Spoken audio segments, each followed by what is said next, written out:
Okay, my name is Frederick Mketi. I'm the president of the Engineering Professions Association in Namibia.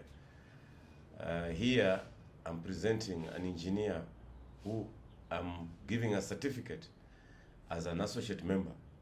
Associate members in the engineering profession is one category where an engineer, after finishing his university degree, is in training until he's professionally registered by the Engineering Council of Namibia. He could also be a professional engineer registered outside Namibia, but before he gets the registration with the Engineering Council of Namibia, the easy one is just to start as an associate member. So that category holds quite a few engineers, and I've certified almost 100 members in the different categories of student engineer, associate member, and corporate member. The corporate member is that one who has been actually registered as a professional engineer or an incorporated engineer with the Engineering Council of Namibia. And therefore, he's already a professional engineer practicing in his discipline, either electrical, mechanical, or civil engineering, or whichever discipline. If he's incorporated engineer is a specialized engineer in a particular field. So if, for example, he's a specialized structural engineer under civil engineering, but it's not specialized in highway, water, and transport, then he's not, he's specialized in structures. That is an incorporated engineer. But the professional engineer would then be vast, is one who has undergone a university degree with the Bachelor of Engineering or Bachelor of Science honors degree, and covering a minimum of 4 years at a university. And he's purely a more theoretical covered syllabus than the BTech, who then specialize in practical work. And but once they are registered, in our case of Engineering Professions Association in Namibia, because there's a lot of this division, we just accept them as corporate members. The only thing that if once you have been registered as a corporate member, then you have a right to vote, to be voted into positions in the Engineering Professions Association.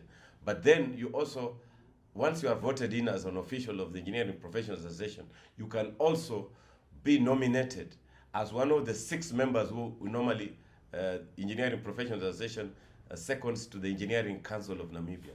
So this is another way of being able to control the profession in this country. And we feel that through Engineering Professions Association, we can help grow this young profession into a more internationally acceptable profession and acceptable by all engineers in the country. And also help the local engineers to be more professionally registered, as more of the foreign engineers, including myself, we go back to our own countries. We live professionally correct and professionally confident engineers. Thank you. Okay, the quality of engineers in Namibia, it's across board. Some employers have been happy with the engineers that have been churned out of these universities. Some have not been happy. But it's the same thing. When you go to a university and finish a degree course, out of 40 students, some have done quite well and some have not done quite well.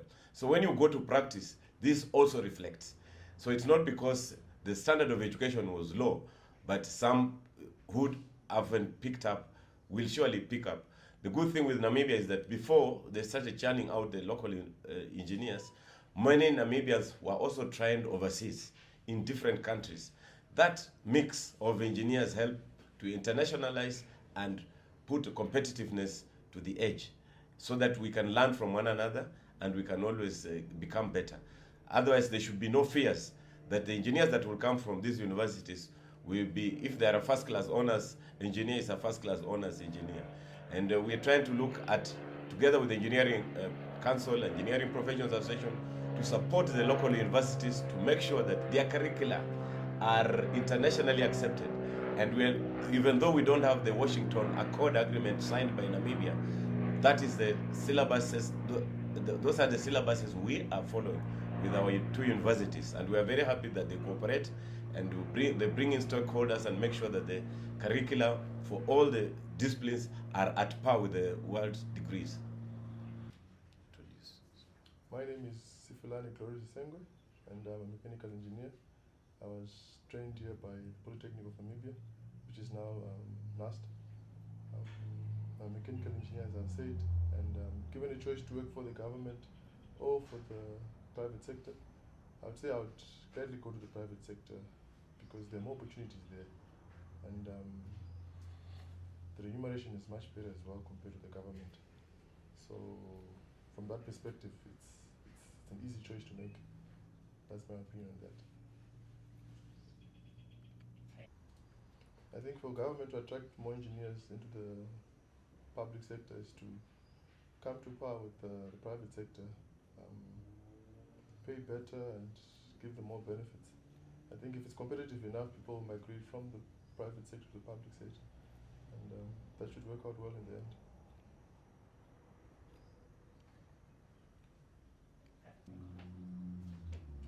Yeah, as the president of Engineering Professions Association, I realize that there are sectors in the economy where engineers are working and are discriminated against when it comes to professional registration. And those are the areas we are addressing. That at the university, we all have the same syllabus, but when we leave the university, we do engineering in different fields. And those fields must be recognized, and therefore registration should not be discriminated against those fields. At the beginning, most of the engineers then who controlled the body were actually consultant engineers. So it's easier to be registered as a consultant engineer. And some local engineers are asking me, Mr. Mketi, if I come to work with the government, how will I be registered? You'll be registered. We have put in place a training program which will be acceptable by stakeholders, including Engineering Council of Namibia, Engineering Professionals Association, and the universities, and Namibia Qualifications Authority, which will be acceptable.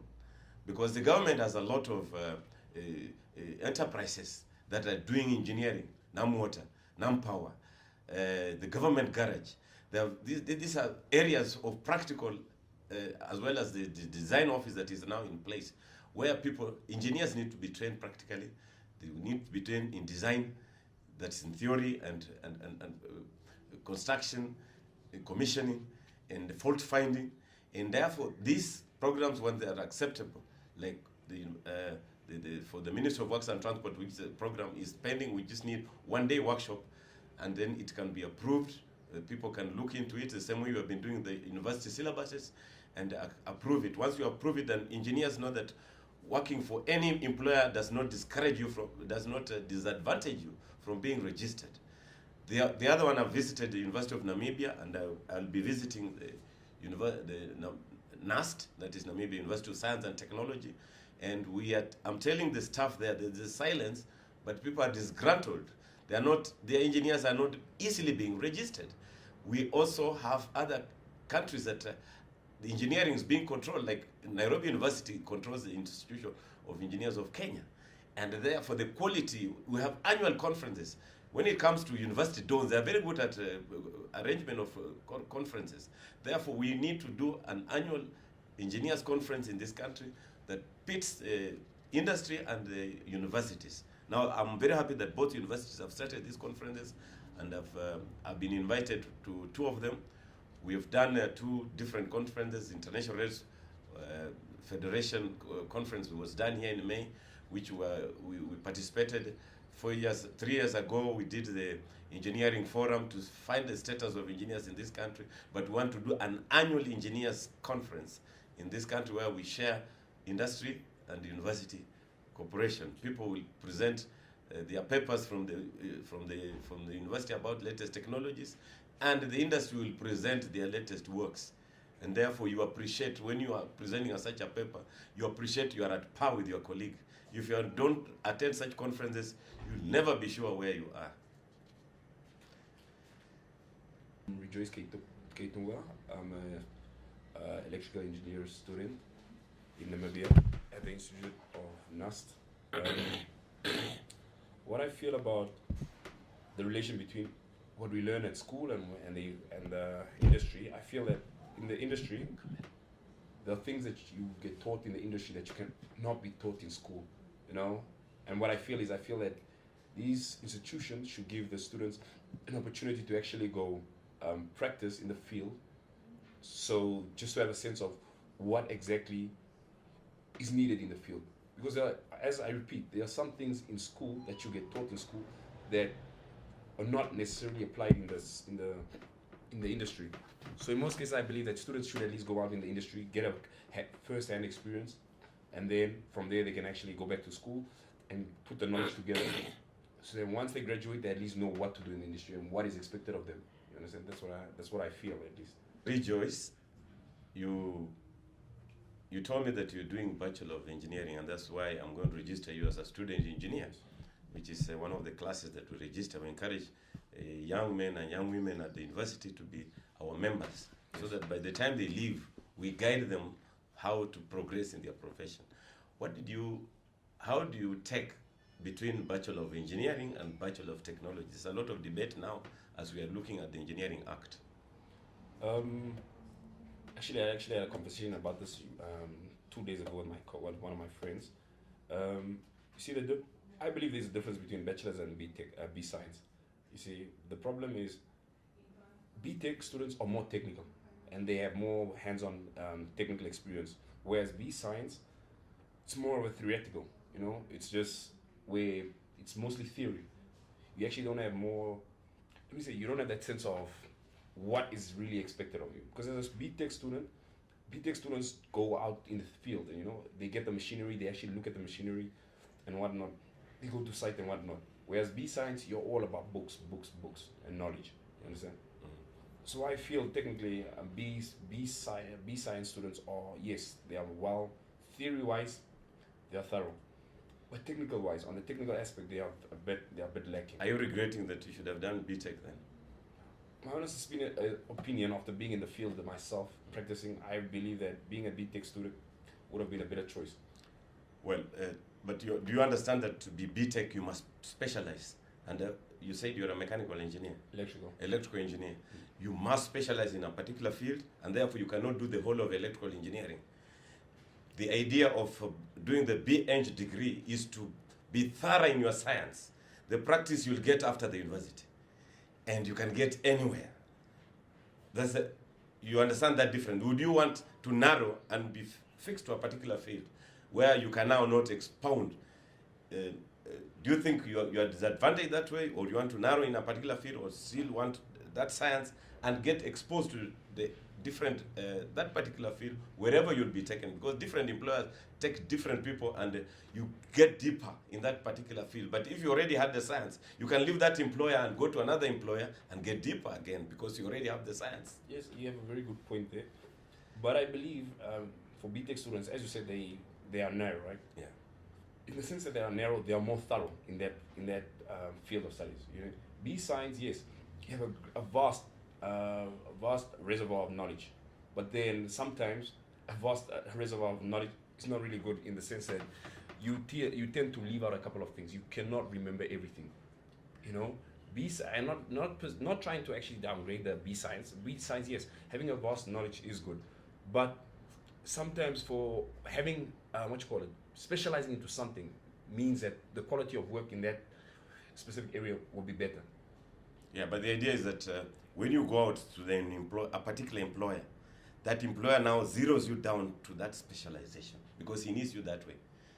And therefore, what I'm saying that when you leave that employer, you can still go to another. You don't have to go back to university. You use that knowledge and get again re-specialized in another employer. Yes, I understand that, but like, it's not specific to Namibia. It's the whole world. Yeah. So you either are a general engineer, you're a mechanical engineer, and you can be used anywhere, because it's a matter of saying 1 or 2 days to look back what you did, what science, what formula you require for a particular issue, and you are deep into it again. But if you zeroed on a particular specialization, you cannot flex yourself to do other things. And I really feel that we really need to discuss strongly this thing in this country. Otherwise, it can mislead projects. We have been misled by many projects, having worked with the government, and it was difficult. I was struggling to find out which engineer is supposed to do what. We hide what we have specialized in, and we want to do everything. That's the problem that many projects then face in this country.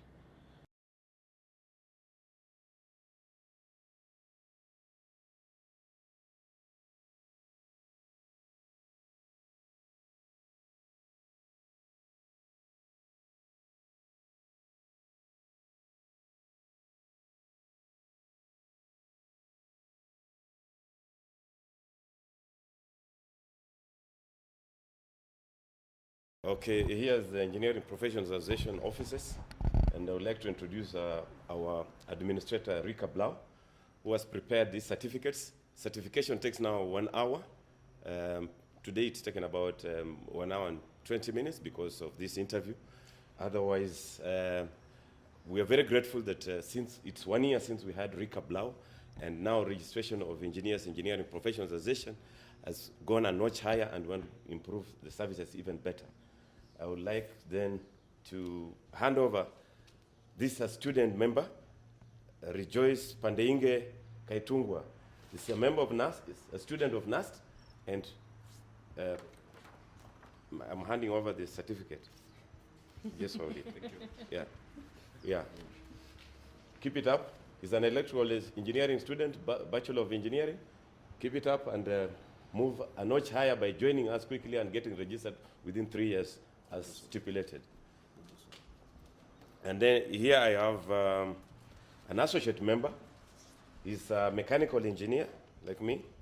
He's with, both of them are at the Asha Consulting Engineers. The other day we were doing their director, but today we are registering them. It's taken less than an hour, but it's about 1 hour and 20 minutes, the two engineers from the same office. Congratulations. Get ahead and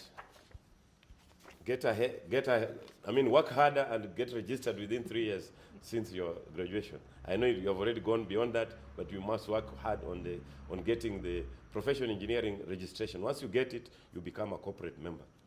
Well, Thank you very much. yeah. Thank you very much.